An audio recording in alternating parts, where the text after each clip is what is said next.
তেওঁলোকে সবকে ললিপপ বুলি কৈছিল। এই যেতিয়া 10,000 টকা এনাউন্স কৰিছিল তেতিয়াওতো তেওঁলোকে ললিপপ বুলিয়ে কৈছিল।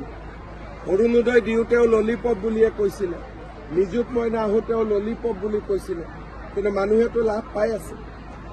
এতিয়া বাগানৰ মাটিও তেওঁলোকে ললিপপ বুলিয়ে ক'ব। দুদিন পিছত কাগজে ঘৰ আহি পাই যাব।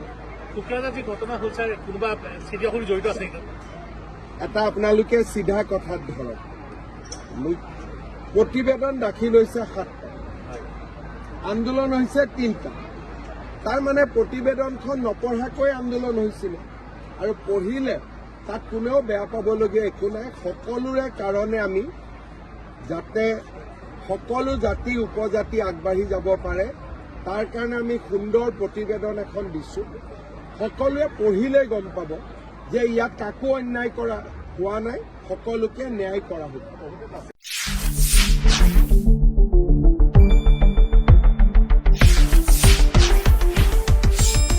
শুদ্ধ আৰু বিস্তৃত বাতৰিৰ বাবে চাই থাকক নিউজ ডেস্ক ৰিপৰ্ট।